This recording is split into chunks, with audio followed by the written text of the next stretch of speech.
The Great Sphinx stands where it has stood for thousands of years, carved into the eastern edge of the Giza plateau, facing the rising sun. Its image is everywhere on postcards, in textbooks, in documentaries, in the collective imagination of anyone who has ever thought about ancient Egypt. The silhouette is instantly recognizable, a lion's body stretched low against the ground, a human head lifted above it, gazing east. It feels familiar, almost self-explanatory, as if its presence alone tells its own story. Yet familiarity can be misleading. Records show that the Sphinx is one of the most photographed and reproduced monuments on Earth, and at the same time, one of the least securely documented at the moment of its creation. Measurements indicate its immense scale, over 70 meters long, nearly 20 meters high, but numbers alone do not explain how or why it came to be. The texts that survive from ancient Egypt name kings, list offerings, describe temples, and celebrate construction projects in precise ceremonial language. But when it comes to this monument, the written record becomes noticeably quiet. This silence is not immediately obvious. It hides behind the confidence of modern labels. Museum displays name a king. Guidebooks summarize a dynasty. Educational diagrams place the Sphinx neatly into a timeline already crowded with pyramids, causeways, and temples. The impression is one of certainty.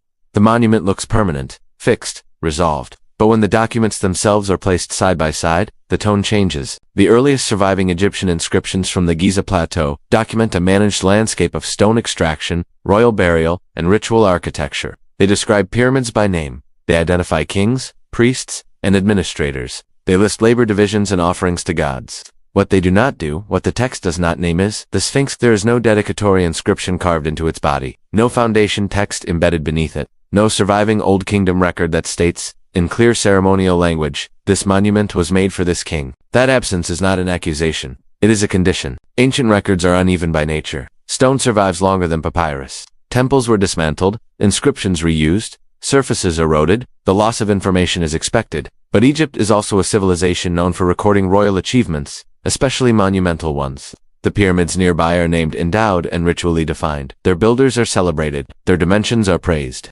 Against this backdrop, the lack of a comparable statement for the Sphinx becomes difficult to ignore. Modern scholarship acknowledges this quietly. Survey reports note it. Catalogs mention it in passing.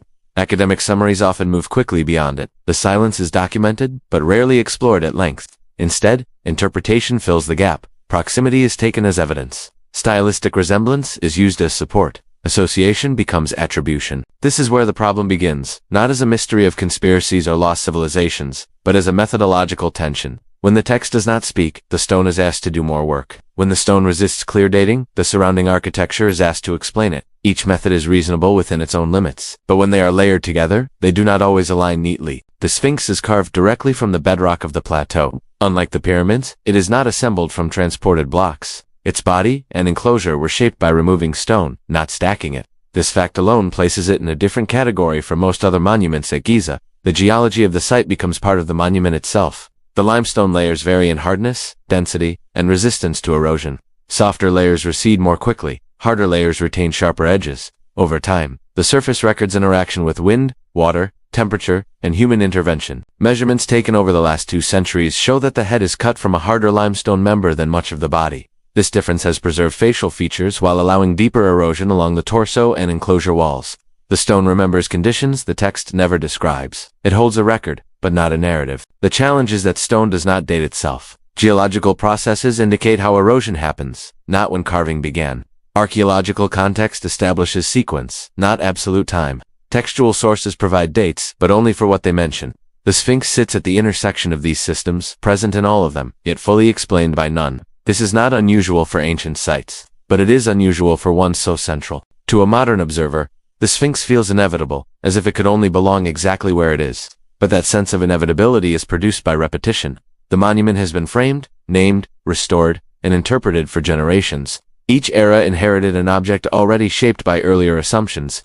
Over time, the absence of an original account became less visible than the confidence built around it. What remains, when the layers of interpretation are set aside, is a figure that appears fully formed in the archaeological record. Already old when it is first clearly described, already damaged when it is first measured, already sacred when it is first named in surviving texts. The Sphinx does not enter history as a construction project. It enters as a presence. This distinction matters. Construction leaves traces of intention, plans, dedications, celebrations. Presence leaves traces of interaction, repair, neglect, reverence. The surviving record of the Sphinx is overwhelmingly the second kind. Texts describe clearing sand, restoring surfaces, honoring a being already there. They do not describe laying foundations or completing a work. The monument everyone knows is therefore also a monument few have read carefully, not because the evidence is hidden, but because it is dispersed. The clues are not dramatic on their own. They require patience, comparison, and restraint. They require accepting uncertainty as part of the story rather than as a flaw to be corrected. In the sections that follow, the record will be placed side by side with the stone, the measurements with the texts, the landscape with the timeline. No single piece will be asked to carry more weight than it can support. The goal is not to replace one certainty with another, but to understand how a monument so familiar can still resist a complete explanation. The Sphinx remains where it has always been. What changes is how closely we listen to what the record actually says and to what it never did. The earliest written voices to reach us do not belong to builders or priests, but to visitors. By the time Greek and later Roman travelers began recording what they encountered in Egypt, the monuments of Giza were already old, their original contexts long faded. These accounts are often treated as secondary sources, useful but imperfect. Yet they offer something the Egyptian record does not at this point: description without inheritance. They describe what was visible, not what was remembered. Records show that Greek travelers reached Egypt in significant numbers by the 5th century BCE, moving along trade routes that were themselves already ancient. Their writings describe pyramids, temples, and colossal figures with a mixture of curiosity and awe. But when these observers mention the lion-bodied statue at Giza, their language is strikingly restrained. The figure appears briefly, almost incidentally, folded into broader descriptions of the landscape. What they describe is not a monument under construction, nor even one freshly completed. They describe something weathered, something damaged, something partially submerged in sand. The accounts note scale and placement. They comment on condition. They do not name a builder. This omission is not emphasized in their writing. It is simply present. The statue appears as part of the terrain, not as the product of a recent historical act. The travelers do not claim ignorance of Egyptian traditions in general. They repeat stories about kings, dynasties, and gods elsewhere. But here, near the pyramids, they move on quickly, as if the origin of the figure was not part of the information available to them. Measurements indicate that by this period, significant portions of the Sphinx's body were already buried. Only the head and upper chest may have been visible above the surrounding sand. Wind-driven sediment accumulates naturally in depressions, and the enclosure around the Sphinx acts as a basin. Without constant maintenance, burial would have been inevitable. The statue the visitors saw was therefore incomplete, fragmented by its environment. This matters because partial visibility shapes interpretation. A head emerging from sand reads differently than a fully exposed body. It suggests antiquity. It suggests endurance. It suggests that the monument belongs to a time before living memory. Roman writers several centuries later echo this tone. They describe the statue as remarkable, even venerable. Some note that local inhabitants showed reverence toward its face. Damage is attributed to age or natural decay. Again, the emphasis is on presence, not provenance. The statue is already something to be encountered, not explained. What is absent from these accounts is as important as what is present. There is no reported Egyptian explanation repeated by these writers that identifies a king responsible for the carving. No legend is recorded that recounts its making. The visitors describe the monument as they would describe a mountain or a riverbank feature distinctively impressive, but fundamentally inherited. This absence has sometimes been dismissed as a limitation of foreign observers. Perhaps they were not told. Perhaps they did not ask the right questions. Perhaps the information was lost by then. All of these are possible, but the consistency of the omission across centuries suggests a more structural condition. The origin of the Sphinx was not part of an active narrative, even within Egypt. By the time these visitors arrived, by contrast, other monuments were embedded in stories. Temples were associated with gods. Pyramids were linked to specific kings. Even ruined structures were sometimes named and contextualized. The Sphinx stands apart in this regard. It is seen. It is described. It is not explained. This pattern aligns with how the monument appears later in Egyptian texts as well. When it enters the written record more clearly, it does so not as a recent creation, but as a neglected entity requiring attention. The transition from silence to reverence suggests a long interval during which the Sphinx existed without a preserved narrative of its origin. From a methodological perspective, this creates a challenge. Texts written centuries after an event do not provide primary evidence for that event. They tell us what was known or remembered at the time of writing.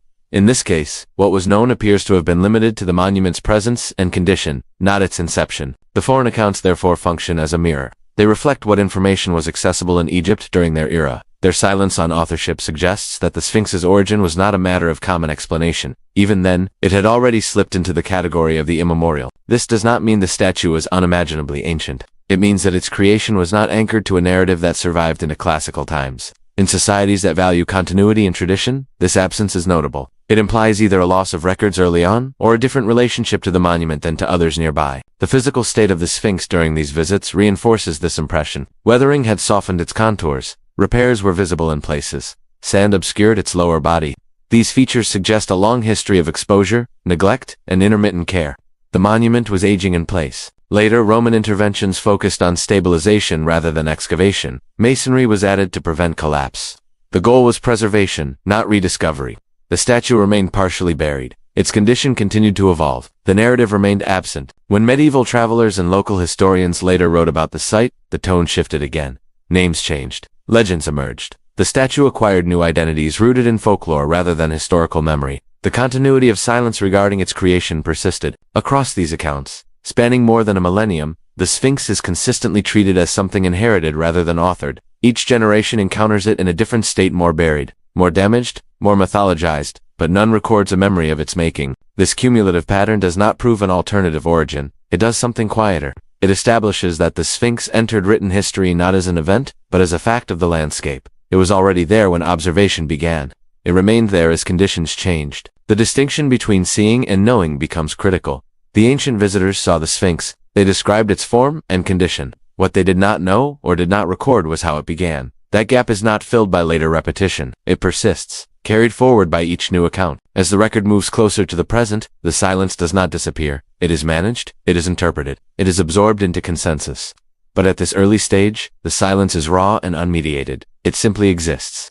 The Sphinx, in these early descriptions, stands not as a monument with a story, but as a presence without one. A figure that belongs to the land more than to history. A shape that invites observation but resists explanation. This is the condition inherited by all later inquiry. When attention shifts from foreign observers to Egypt's own records, the expectation changes. The Old Kingdom, particularly the 4th dynasty, is among the most intensively studied periods of ancient Egyptian history. It is associated with some of the most ambitious construction projects ever undertaken. The pyramids at Giza dominate this era, not only physically but textually. Names are preserved, titles are recorded, relationships between kings, gods, and monuments are carefully articulated. In this context, silence becomes harder to dismiss. Records from the 4th dynasty describe a landscape under deliberate management. Quarrying was organized. Transport routes were established. Labor forces were coordinated on a scale that required administration, planning, and documentation. Inscriptions inside tombs name officials responsible for logistics. Reliefs depict offerings and royal authority. Statues bear inscriptions identifying kings and affirming their divine legitimacy. The plateau at Giza appears in these records as an active, controlled environment. Khufu Khafre and Menkaure are not shadowy figures. Their reigns are anchored in material culture. Khufu's pyramid is associated with quarry marks, worker graffiti, and nearby settlement remains. Khafre's complex includes a pyramid, a causeway, and a valley temple, all linked through architectural alignment and shared construction techniques.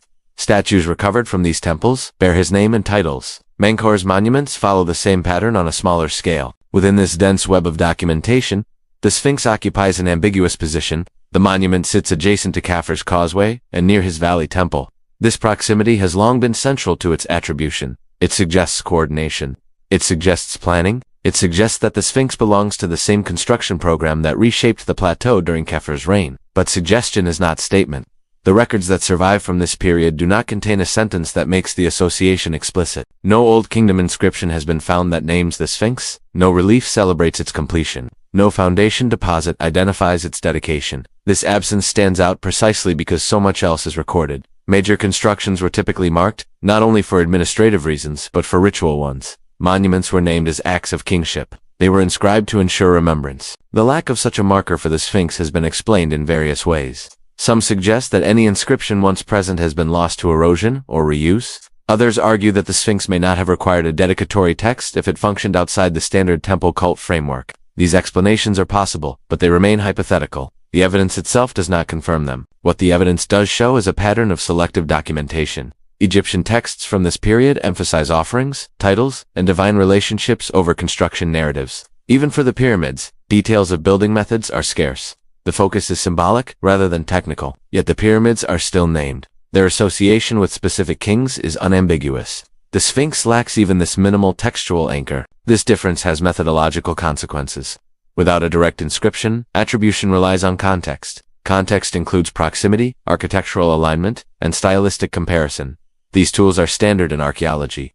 They are effective when used carefully, but they do not replace explicit testimony. Stylistic comparison, in particular, has played a significant role. The head of the Sphinx wears a Nennis headdress, a feature associated with royal iconography. Its proportions have been compared to statues of Kafir, recovered from the Valley Temple. Some similarities have been noted. These observations support compatibility with a 4th dynasty origin. They do not constitute proof. Compatibility is not identity. Art historical analysis acknowledges variation within royal portraiture. Statues of the same king differ in detail depending on material, scale, and workshop. Idealization blurs individuality. Damage further complicates comparison. The Sphinx's face has lost its nose, beard, and cobra emblem. Weathering has softened contours. Repairs have altered surfaces. Measurements indicate both similarities and differences when compared to known 4th dynasty statues. These findings are documented cautiously. They are presented as data points, not conclusions. They support an attribution but do not secure it. The architectural context adds another layer. Quarry marks around the Sphinx enclosure indicate stone extraction for nearby structures. Geological mapping has shown that blocks removed from the enclosure were used in Kafir's Valley Temple. This relationship suggests that the enclosure existed, at least in part, before or during the construction of the temple. It establishes a sequence. Stone removal precedes stone placement. However, sequence does not establish authorship. The enclosure could have been expanded from an earlier cut. The carving of the statue itself may have occurred at a different stage than the quarrying of its surroundings. Later builders often reused earlier modifications to the landscape. The plateau bears evidence of multiple phases of cutting and adaptation. Administrative texts from the Old Kingdom rarely mention statues unless they were directly tied to cult offerings or donations. If the Sphinx served a symbolic or protective role rather than a cultic one, it may not have required regular offerings or inventories. This explanation has been proposed to account for the lack of textual reference. Again, it is plausible. It is not confirmed. What emerges instead is a picture of partial alignment. The 4th dynasty had the capacity to create the Sphinx. The monument fits geographically within its building zone. Some of its features align with royal iconography of the period, but the records that name and celebrate other monuments do not extend that clarity here. This creates a subtle tension. The Sphinx appears embedded in a period that documented itself extensively, yet it escapes direct mention. The absence does not invalidate the association, but it prevents it from being decisive. It places the attribution in a category of reasoned inference rather than recorded fact. Modern consensus acknowledges this distinction, though it is often condensed in public presentation. Academic summaries may state the attribution without elaboration. Footnotes may note the lack of inscription. The caveat exists, but it is easy to overlook. When the 4th dynasty record is read on its own terms, it offers context without confirmation. It shows a world capable of carving such a monument, active on the plateau, and engaged in large-scale symbolic construction. It does not show a moment when the Sphinx was named, claimed, or announced. The monument stands within the 4th dynasty landscape, but it does not speak in the 4th dynasty voice. This difference shapes everything that follows. Later periods inherit a statue without a recorded origin. They interact with it as something already ancient. They restore it, revere it, rename it. The initial silence remains untouched. The 4th dynasty provides the strongest circumstantial case for authorship. It also provides the clearest example of what is missing. The absence of a sentence of claim is not an oversight in modern research. It is a feature of the ancient record itself. Understanding that absence is essential. It defines the limits of certainty. It explains why debate persists without resolution. It anchors the Sphinx in a historical landscape that is rich in data, yet incomplete in testimony. From this point forward, the record shifts. The Sphinx begins to appear not in construction accounts, but in texts of restoration and reverence. The focus moves from making to maintaining, from origin to survival. And in that transition, the question of how the monument began remains unanswered. When the Sphinx finally begins to speak in Egyptian texts, it does not do so in the language of construction. It speaks in the language of divinity, neglect, and restoration. By the time surviving inscriptions refer to the monument directly, its origin is already absent from memory. What remains is a presence that demands care. The most significant text in this regard dates to the New Kingdom, more than 1,000 years after the 4th dynasty. By then, the political and religious landscape of Egypt had changed. Kings ruled from Thebes rather than Memphis. The Great Pyramid Age lay far in the past. Giza was no longer an active royal necropolis. Its monuments stood as relics of an earlier era, impressive but increasingly isolated. Records from this period showed that the Sphinx was already ancient. Sand had accumulated around its body, burying it to the neck. Only the head and upper chest rose above the enclosure floor. This condition is not inferred indirectly. It is described explicitly. The monument appears as something constrained by its environment, not newly revealed. A granite stele was erected between the Sphinx's forepaws. The text carved into it recounts a dream experienced by a young prince who rested in the statue's shadow. In the dream, the Sphinx speaks. It identifies itself with solar and royal deities, presenting itself as a powerful, sentient being. It promises kingship in exchange for relief from the sand that covers its body. The language of the inscription is telling. The Sphinx is not described as a work of art or an achievement of human labor. It is described as an ancient entity that has been neglected. The emphasis is on restoration, not creation. The prince does not claim to build the monument. He claims to clear it, honor it, and restore its dignity. This framing aligns with other New Kingdom practices. Earlier monuments were often restored and reinscribed by later rulers. These acts were political as well as religious. By caring for ancient structures, a king could associate himself with a long lineage of power. Restoration signaled continuity. It did not require claiming authorship. What is absent from the stele is any reference to the original carving of the Sphinx. No king is named as its builder. No date is given for its creation. The text assumes the monument's prior existence as a given. Its antiquity is implicit in the narrative. The problem addressed is not origin, but neglect. This is a critical shift. The Sphinx enters the Egyptian textual record not as a project to be completed, but as a being to be rescued. Its role has changed. It is no longer part of a construction program. It is part of a religious landscape. The name used in the text reinforces this shift. The Sphinx is identified with the horizon and the sun, embedded in cosmological symbolism. It becomes a guardian figure, a mediator between the earthly realm and the solar cycle. This identity does not require knowledge of who carved it. It requires acknowledgement of its presence and power. Later, New Kingdom inscriptions and votive objects echo this treatment.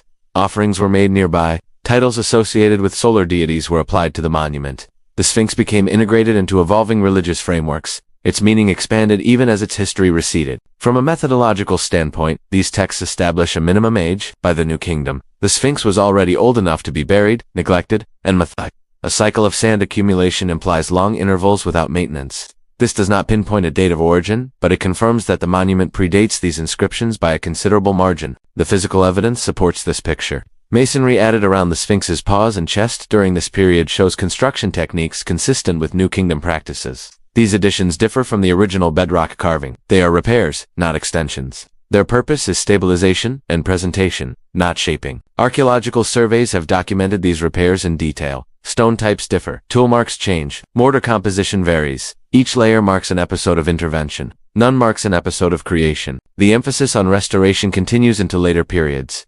Roman engineers added further masonry to prevent collapse. Their work focused on practical preservation. They did not excavate the entire enclosure. They did not attempt to expose the full body. The Sphinx remained partially buried. Across these interventions, a pattern emerges. The monument is repeatedly encountered in a compromised state. Each generation responds to that condition. None records a memory of its making. The New Kingdom texts are therefore pivotal not because they answer the question of origin, but because they formalize its absence. They treat the Sphinx as something inherited, sacred, and in need of care. They encode that relationship in stone. This transformation from unrecorded object to divine speaker is subtle but profound. It marks the point at which the Sphinx becomes more than a physical structure. It becomes a presence with agency. In doing so, it moves further away from any surviving account of its creation. The silence of the Old Kingdom is not broken by these texts. It is reframed. The focus shifts from how the Sphinx was made to how it should be treated. That shift becomes permanent. Subsequent references follow the same pattern. In this way, the New Kingdom does not resolve the question of origin. It closes it off. The Sphinx is absorbed into myth and ritual. Its beginnings become irrelevant to its function. The monument's power lies not in its history, but in its endurance. By the time the Sphinx speaks in text, it speaks as a god, not as a project. The language of construction has already been left behind. The physical nature of the Sphinx sets it apart before any interpretation begins. Unlike the pyramids and temples that surround it, the monument was not constructed by assembling blocks quarried elsewhere and transported into place. It was carved directly from the living rock of the Giza plateau. This single fact places it in a different analytical category from most of the architecture nearby. Records from early surveys confirm that the Sphinx's body and the walls of its enclosure are continuous with the underlying limestone bedrock. The monument exists because stone was removed, not because stone was stacked. Where the pyramids rise upward, the Sphinx emerges from subtraction. This distinction has consequences for how the monument ages, how it records environmental interaction, and how it can be studied. Geological mapping of the plateau shows that the limestone at Giza is layered. These layers were deposited under shallow marine conditions during the Eocene epoch. They vary in hardness, porosity, and resistance to weathering. Some layers are compact and durable. Others are softer and more susceptible to erosion. The Sphinx's head is carved from one of the harder layers, while much of the body and enclosure walls consist of softer strata. Measurements indicate that this variation strongly influences the monument's present appearance. The head retains sharper contours. Facial features, though damaged, remain legible. By contrast, the body shows deeper surface loss. The flanks are rounded, the enclosure walls display vertical fissures and recessed hollows. These differences are not random. They follow the natural bedding planes of the limestone. This observation has been documented repeatedly since the 19th century. Early European explorers sketched the Sphinx while it was still largely buried. Their drawings show uneven surfaces and pronounced recesses even before modern restoration. Later photographs taken during early excavations reveal similar features. The patterns are consistent across time, despite changes introduced by repair. What these features represent is a matter of interpretation. Wind-driven sand abrasion produces certain recognizable effects: faceting, sharp edges, undercutting near-exposed bases. Rainwater runoff, by contrast, tends to create rounded profiles, vertical channels, and smooth recesses where water flows repeatedly along the same paths. The Sphinx's enclosure exhibits features associated with both processes. Geological surveys describe these features cautiously. They catalog shapes, depths, and orientations. They avoid assigning causes without supporting context. Some surfaces show rounding inconsistent with simple wind abrasion. Others align with natural drainage patterns from higher ground to the west. The enclosure itself acts as a catchment basin, channeling water toward its interior. At the same time, the arid environment of modern Giza complicates interpretation. Rainfall today is minimal. However, erosion is cumulative. Processes that operate intermittently over long periods can leave significant traces. Paleoclimate studies indicate that northern Africa experienced wetter conditions in the distant past. Grasslands, seasonal lakes, and sustained runoff existed during periods long before the dynastic era. The question is not whether water once flowed across the plateau, but when, and how often, and how much impact it had on exposed surfaces. The stone records interaction, not chronology. Geological analysis can describe mechanisms, but it cannot assign precise dates to surface features without stratified context. This is where the Sphinx's uniqueness becomes a challenge. As a bedrock carving, it lacks construction layers that can be dated independently. There are no foundation deposits beneath it. There are no mortar layers associated with its initial shaping. Tool marks describe technique but not time. Absolute dating of exposed limestone surfaces remains unreliable. Archaeological context helps establish sequence. Quarry marks around the enclosure indicate that stone was removed to shape the monument and to supply nearby structures. Blocks matching the enclosure's limestone appear in adjacent temples. This relationship suggests coordination, but it does not specify whether the statue itself was carved before, during, or after the quarrying of those blocks. Restoration further complicates the picture. From antiquity onward, masonry was added to stabilize eroding areas. New Kingdom repairs introduced stone and mortar that differ from the original bedrock. Roman interventions added further material. Modern restorations in the 20th century used cement and limestone blocks in an effort to arrest decay. Some of these materials proved incompatible. Cement trapped moisture behind repair patches, accelerating salt crystallization and surface loss in adjacent original stone. Conservation reports document these effects in detail. Later efforts removed incompatible materials and replaced them with limestone closer in composition to the original. Each phase of repair altered the surface. It changed drainage paths, it redistributed stress, it obscured earlier erosion features. As a result, distinguishing ancient weathering from modern damage requires careful stratigraphic analysis that is not always possible at scale. Despite these complications, certain observations remain consistent. The Sphinx's body and enclosure show deeper erosion than many nearby structures built from quarried blocks. The pyramid's casing stones and temple walls exhibit sharper edges and more uniform surface degradation, consistent with desert conditions. The contrast has been noted in photographs and site reports for more than a century. This discrepancy does not automatically imply a different age. Stone quality, orientation, and exposure all influence erosion rates. Softer limestone erodes faster regardless of duration. A monument carved into bedrock behaves differently from one built of blocks. These factors must be accounted for before drawing conclusions. What the evidence does establish is complexity. The Sphinx's surface is not a simple record of one process acting over one period. It reflects the interaction of geology, climate, burial, exposure, and human intervention over extended time spans. Each process leaves overlapping traces. This complexity resists reduction. Attempts to explain all features through a single cause, whether wind, water, or age, have proven inadequate. Academic literature increasingly emphasizes multi-factor models. These models do not seek a single explanation, but a combination of contributing factors. Within this framework, the Sphinx's body is treated as a geological archive rather than a fixed sculpture. Its form adapts to the rock from which it was carved. Its contours follow natural planes. Its erosion reflects environmental history as much as human action. This perspective shifts the question subtly. Instead of asking only when the Sphinx was carved, it asks how long it has been interacting with its environment. The stone records that interaction continuously. It does not mark a beginning. The contrast with the pyramids is instructive. Those monuments announce their construction through mass, alignment, and inscription. They were designed to resist time.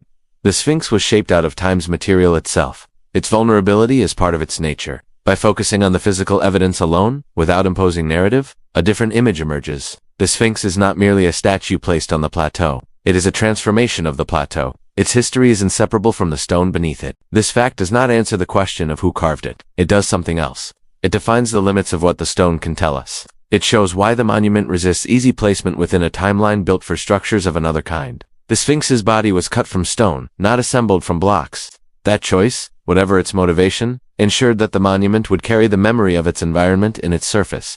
It ensured that geology would become part of the historical record, and it ensured that any attempt to understand its origin would have to contend, not only with what was written, but with what the stone itself has endured. When the discussion turns from stone to environment, the scale of time expands. The Sphinx does not exist in isolation from the forces that surround it. It has always been exposed, sometimes fully, sometimes partially, to air, sand, moisture, and temperature. These forces leave marks that accumulate slowly, recording conditions that may no longer exist.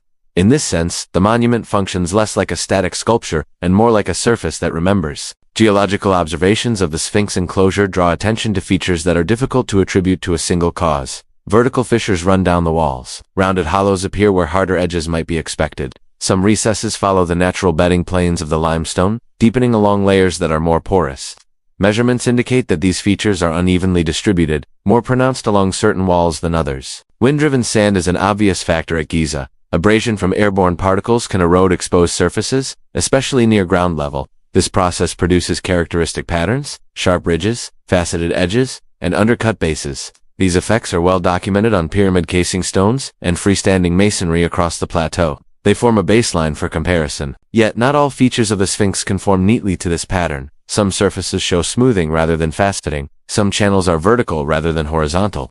These observations have been noted in survey reports without immediate interpretation. They sit alongside other data points, neither dismissed nor fully explained. Water introduces a different set of possibilities. When rainwater flows repeatedly along the same paths, it tends to create rounded profiles and vertical channels. Runoff concentrates along slopes and depressions. The Sphinx enclosure, carved below the surrounding plateau, naturally collects material from higher ground. Drainage studies show that water would have moved toward the enclosure from the west, following the plateau's gentle incline. The difficulty lies in reconciling this with the present climate. Modern Giza receives minimal rainfall. Intense runoff is rare today. However, climate is not static. Paleoclimate research indicates that northern Africa experienced significantly wetter conditions in the distant past. During parts of the late Pleistocene and early Holocene, the region supported grasslands, seasonal lakes, and sustained vegetation. Fossil pollen, lake sediments, and rock art document this shift. These wetter phases predate the dynastic period by several millennia. They establish that the environment of the plateau has changed dramatically over time. What remains uncertain is how much these conditions affected exposed limestone at Giza, and for how long. The plateau's elevation and drainage characteristics limit standing water, but repeated runoff over extended periods can still produce measurable erosion. Geologists approach this cautiously. They describe mechanisms rather than timelines. They note that erosion is cumulative. A small amount of water acting over a long period can leave deep traces. They also emphasize that once surfaces are exposed, they continue to interact with the environment even as conditions change. The Sphinx complicates this further through its burial history. For much of its existence, the monument was partially buried in sand. Burial can protect surfaces from erosion, slowing weathering processes. Clearance exposes surfaces again, restarting interaction. Each cycle alters the rate and character of change. Salt weathering adds another layer. Groundwater near the Nile fluctuates over time. Capillary action draws moisture into limestone. As water evaporates, salts crystallize within the stone, causing flaking and granular disintegration. Chemical analyses of salt deposits on the Sphinx show compositions consistent with groundwater sources rather than rainfall alone. This process operates even in arid conditions. The lower portions of the Sphinx's body show evidence of this kind of decay. Surface loss appears granular rather than smoothed. This suggests long-term interaction with moisture below ground level. Temple walls nearby display similar effects. These observations point to multiple water-related mechanisms acting at different times and depths. Importantly, none of these processes provide a date of carving. They describe how stone behaves under certain conditions. They indicate exposure to moisture, wind, and salt. They do not specify when exposure began. Attempts to translate erosion depth directly into age require assumptions about rates that are difficult to verify. Academic literature reflects this restraint. Papers discussing erosion at Giza often focus on criteria for distinguishing processes rather than assigning chronology. Case studies from other arid regions are used for comparison. The Sphinx is cited as an example of complexity rather than as a definitive case. Restoration history further complicates environmental interpretation. Modern interventions altered drainage patterns. Added masonry changed how water moved across surfaces. Cement repairs trapped moisture, intensifying salt damage in adjacent original stone. Conservation records document these effects and the steps taken to mitigate them. As a result, the Sphinx's present surface is a composite. Ancient erosion, burial, exposure, repair, and modern conservation all overlap. Disentangling these layers requires careful documentation and even then yields ranges rather than certainties. What emerges from this body of evidence is not a clear environmental timeline, but a sense of depth. The stone has interacted with changing conditions over extended periods. It has recorded shifts in climate, in groundwater behavior, and in human management. These records persist even as their causes recede from view. From a narrative perspective, water becomes a subtle actor in the Sphinx's story. It does not announce itself dramatically. It works slowly, persistently. It shapes stone in ways that are easy to overlook and hard to interpret. Its presence is inferred from form rather than observed directly. The contrast between water and wind is not a binary choice. Both have acted on the monument. Their effects overlap. They reinforce and obscure each other. Any attempt to attribute all features to one alone simplifies a more intricate reality. The environment remembered by the stone is therefore not the environment we see today. It includes phases of greater moisture, periods of burial, episodes of exposure, and long intervals of relative stability. Each phase leaves traces that survive unevenly. This realization shifts the tone of inquiry. Instead of seeking a single climatic explanation tied to a specific era, the focus moves to interaction over time. The Sphinx becomes a witness to environmental change rather than a marker of a particular moment. The stone does not resolve the question of origin. It does not contradict textual silence. It adds another dimension to it. It shows that the monument's history unfolds across scales that exceed dynastic time. Water, wind, and salt have shaped the Sphinx in ways that cannot be neatly aligned with written records. The memory of a different climate remains etched into the limestone, even as the context for that memory fades.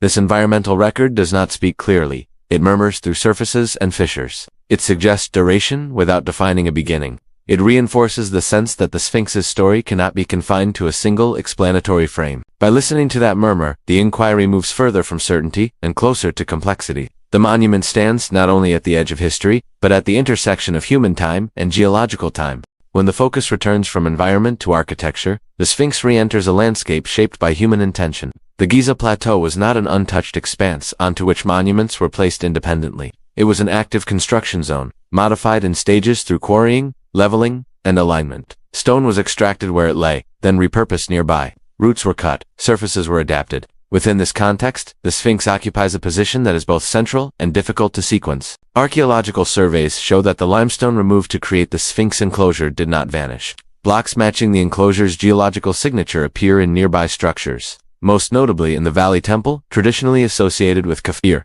This correspondence has been documented through lithological analysis, comparing fossil content, texture, and bedding characteristics. The match suggests that at least some of the stone used in the temple originated from the Sphinx enclosure. From a construction standpoint, this establishes a relative order. Stone must be removed before it can be reused. The enclosure therefore existed, in some form, prior to the completion of the Valley Temple.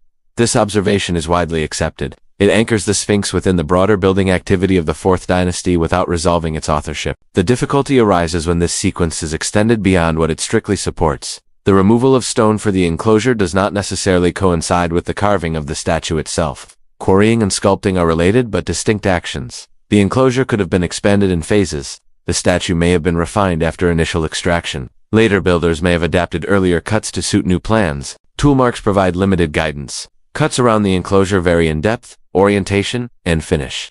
Some appear rough, consistent with rapid stone removal. Others are more refined, suggesting careful shaping. These differences indicate multiple episodes of work rather than a single, uninterrupted project. Stratigraphic relationships show adaptation over time, not a clean sequence of events. The causeway linking the Valley Temple to the pyramid above adds another layer. It runs near the Sphinx enclosure, intersecting the landscape in ways that suggest coordination. Alignments between the enclosure, the temple, and the causeway have been measured repeatedly. They are close, but not exact. Deviations fall within the tolerances observed elsewhere on the plateau. These relationships imply planning, but planning does not always proceed from a blank slate. Sacred and practical constraints often required later builders to integrate existing features rather than remove them. In Egypt, reuse and adaptation were common. Earlier structures were repaired, reoriented, or incorporated into new complexes. The plateau itself bears the marks of such continuity. Nearby mastaba tombs reinforced this impression. These tombs belong to officials associated with royal administration. Their placement respects major axes and avoids certain features while encroaching on others.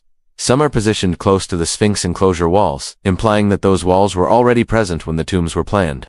This again suggests that the enclosure predates some surrounding elements, without specifying its original purpose. Spatial analysis shows that the Sphinx sits in a transitional zone between riverine and plateau environments. From the Nile's ancient channel, processions would have moved through the valley temple, along the causeway, and up toward the pyramid. The Sphinx's position places it adjacent to this movement corridor. It appears integrated into the ceremonial landscape, but not centered within it. Orientation studies reinforce this ambiguity. The Sphinx faces east, broadly aligned with solar symbolism common in Old Kingdom architecture. However, its axis does not align perfectly with any single pyramid. The Great Pyramid of Khufu is visible from the Sphinx, but not framed symmetrically. This suggests association without direct subordination. The enclosure walls themselves follow the natural contours of the bedrock, rather than a strict geometric plan. The western wall rises higher due to the plateau's slope. The southern wall curves gently. These features indicate adaptation to existing conditions, rather than imposition of an ideal form.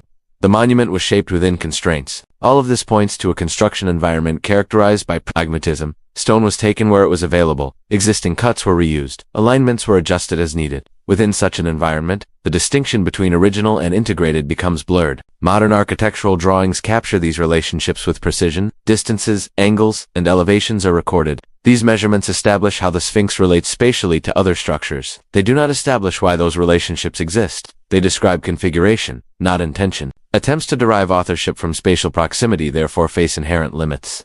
Proximity can suggest association. It cannot confirm commission. The reuse of enclosure stone in the Valley Temple strongly ties the Sphinx to 4th Dynasty activity. It does not prove that the statue itself was conceived as part of Khafre's program. This distinction is subtle but crucial. Much of the confidence surrounding attribution arises from collapsing sequence into identity. Because elements are connected in space and time, they are assumed to share origin.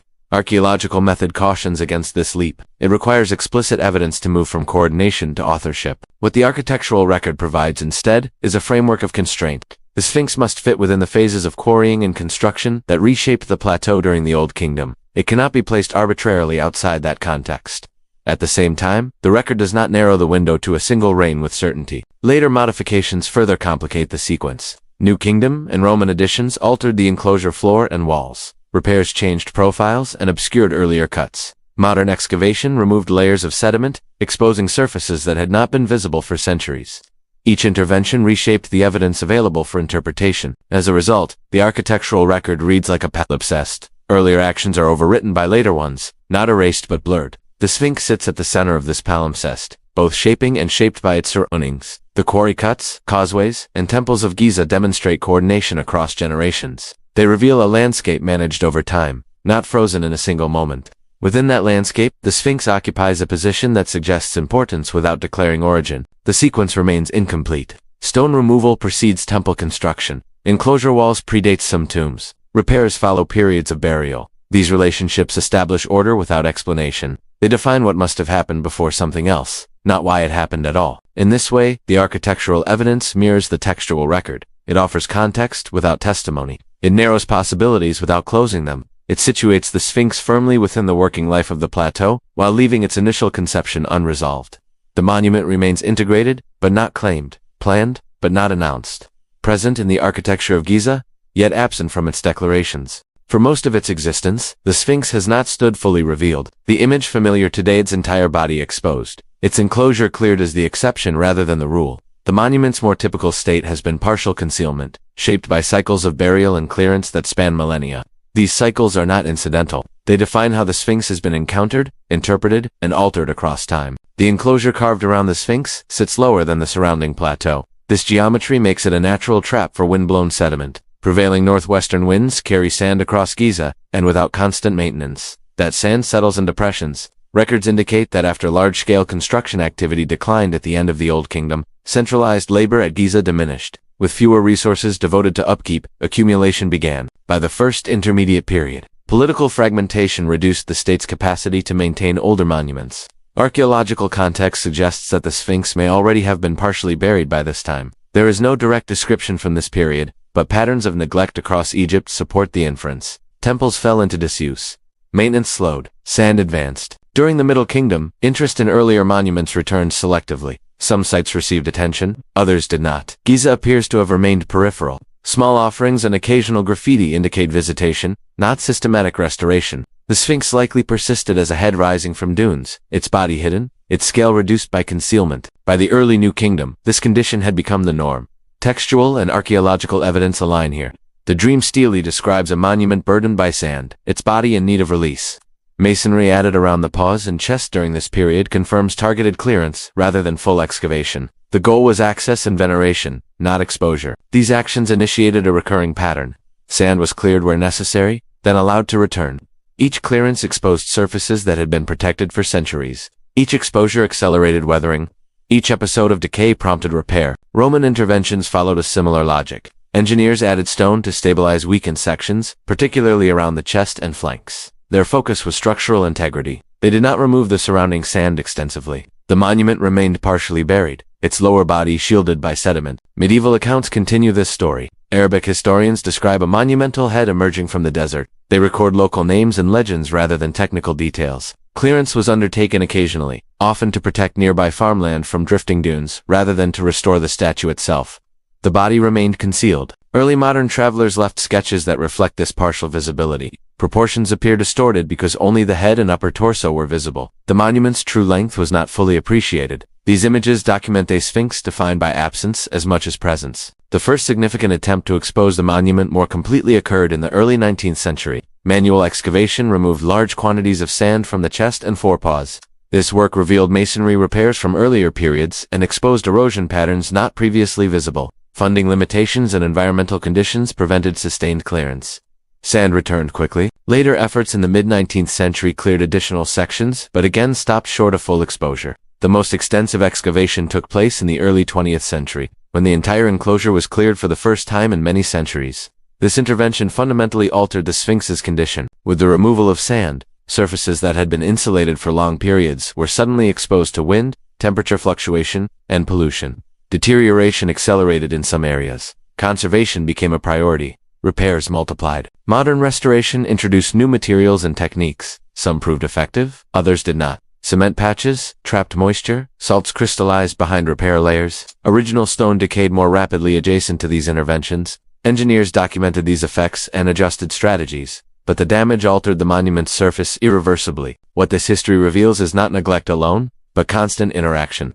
The Sphinx has been acted upon repeatedly by environment, by caretakers, by restorers. Each action responded to conditions inherited from the previous one. Burial prompted clearance. Clearance prompted erosion. Erosion prompted repair. Repair altered drainage and stress, influencing subsequent decay. These cycles complicate interpretation. Erosion patterns observed today are not the result of a single exposure period. They reflect multiple episodes separated by centuries of burial. Repairs obscure original surfaces.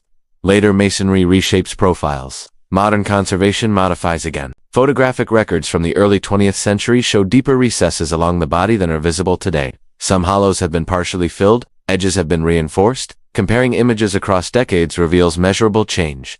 The Sphinx is not static. This instability challenges assumptions based on present appearance. Features that seem ancient may be recent.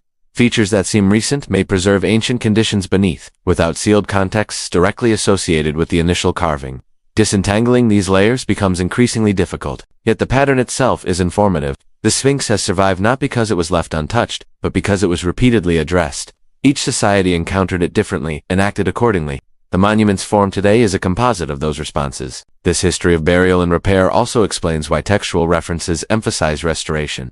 The Sphinx was encountered as a problem to be managed, not a project to be remembered. Its origin receded further with each cycle, replaced by the immediate concern of preservation. By the time the monument became fully visible in the modern era, it had already undergone countless transformations. The exposed Sphinx is therefore not a return to an original state. It is a new condition, one that had rarely existed before. Understanding this reframes the inquiry. Instead of asking why the Sphinx looks the way it does today, the question becomes how often it has looked different. The answer is, almost always, the cycles of burial, exposure, repair, and alteration are not peripheral details. They are central to the monument's history. They shape the evidence available. They explain the gaps in the record. They show how a structure can persist physically while its origins fade from memory. The Sphinx endures through change. Its stone carries the marks of each encounter. What remains visible is only the latest chapter in a much longer sequence.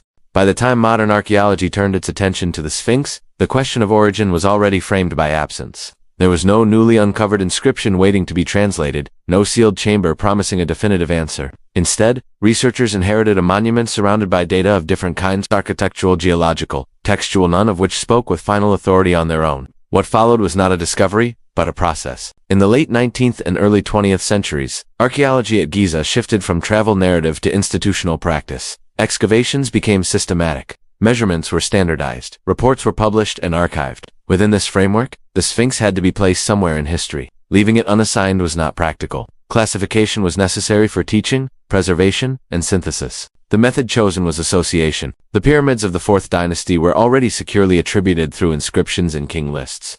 Khufu, Kafir, and Menkaure occupied clear positions in the historical record. Structures in close proximity to their complexes were therefore interpreted through that lens. The Sphinx, situated near Khafre's Causeway and Valley Temple, was drawn into the same orbit. This association was not arbitrary. It rested on multiple converging observations. Stone from the Sphinx enclosure matched stone used in the Valley Temple. Architectural alignments suggested coordinated planning. The head of the Sphinx shared features with royal iconography of the period. Taken together, these points formed a plausible case. What they did not form was a decisive one. No single piece of evidence independently established authorship. The strength of the attribution lay in accumulation rather than confirmation. Each element supported compatibility, not certainty. Over time, this compatibility hardened into consensus. This process is common in archaeology. When direct evidence is unavailable, interpretations stabilize through repetition. Early authoritative publications set a framework. Later works adopt that framework, often citing earlier conclusions rather than re-examining the underlying data. Textbooks simplify. Museum labels condense. Public narratives solidify. By the mid-20th century, attribution of the Sphinx to Kafir had become standard. It appeared in guidebooks and academic summaries alike. The lack of an inscription was acknowledged, but rarely rounded. It was treated as an anomaly rather than a central problem. Institutional authority played a role. Excavation reports carried weight. National antiquities organizations adopted standardized descriptions for site management and tourism. Once an attribution enters official signage, it gains a permanence that exceeds scholarly debate. At the same time, disciplinary focus shifted. Egyptology increasingly emphasized textual analysis, art historical typology, and state formation. Geological questions were often categorized as conservation issues rather than historical ones. Environmental anomalies were noted, but not allowed to redefine chronology. Dissenting views did not disappear. They surfaced periodically in specialist journals and interdisciplinary forums. Some researchers questioned erosion timelines, others revisited proportional analysis of the head. These challenges were debated, but they rarely produced the kind of converging evidence required to overturn an established model. The peer review process reinforced stability. Extraordinary claims required extraordinary support. Without new inscriptions or datable materials, alternative attributions remained speculative. Consensus persisted not because it was proven beyond doubt, but because it was not disproven. Educational transmission further entrenched the model. Students encountered the Sphinx as part of the 4th dynasty narrative from the beginning. By the time methodological caveats were introduced, the attribution already felt familiar. Familiarity breeds confidence. This does not mean the consensus is false. It means it is provisional. It reflects the best fit available within existing evidence, not a final resolution. Within academic literature, this distinction is often clear. Phrases such as generally attributed or most likely associated appear frequently. In public discourse, those qualifiers tend to fade. Understanding how consensus forms is essential to understanding why questions persist. The absence of a single discovery does not halt interpretation, it redirects it. Instead of waiting for confirmation, scholars build models that accommodate what is known and bracket what is not. In the case of the Sphinx, this model holds together because it aligns multiple strands of evidence without forcing them into complete agreement. It explains spatial relationships. It fits within known construction capacity. It does not contradict surviving texts. It simply does not resolve their silence. This balance between explanation and restraint defines responsible scholarship. It also leaves room for unease. The monument's origin is treated as settled enough to move forward, yet uncertain enough to invite reconsideration. The consensus, then, is not a discovery etched in stone. It is a structure of reasoning maintained over time. It stands because it works, not because it is complete. It remains open to revision, even as it guides current understanding. The Sphinx's attribution reflects this dynamic. It is the product of method, authority, repetition, and practicality. It is a conclusion reached without a single moment of revelation. And that, in itself, is part of the story. The Sphinx remains fixed in place, yet it never occupies a fixed position in understanding. It stands at the edge of the plateau and at the edge of explanation, anchored in stone while surrounded by uncertainty. Every method applied to it, textual analysis, architectural sequencing, geological observation, adds clarity in one direction and reveals limits in another. None of them, taken alone or together, crosses the final threshold from association to testimony. The written record establishes how the monument was encountered, revered, neglected, and repaired. It does not record its beginning. The stone records how it has weathered, fractured, and been altered. It does not mark the moment it was carved. The surrounding architecture shows coordination and reuse. It does not declare authorship. Each line of evidence is internally consistent. Their points of overlap are suggestive rather than conclusive. This is not a failure of scholarship. It is a boundary condition. Modern reassessment has refined description without resolving origin. High-resolution scans capture millimeter-scale detail. Environmental monitoring tracks moisture and salt movement. Archival photographs quantify change over decades.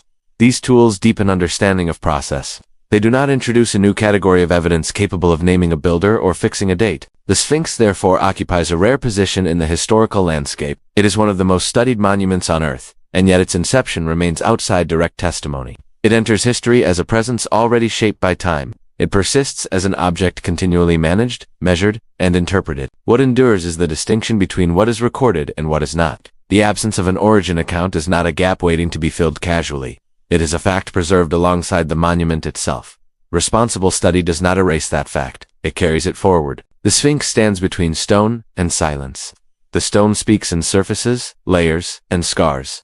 The silence speaks in the absence of names, dates, and declarations. Together, they define the limits of certainty. As the inquiry slows, the monument returns to its essential condition, present, massive, and unresolved. It faces east as it always has, indifferent to explanation.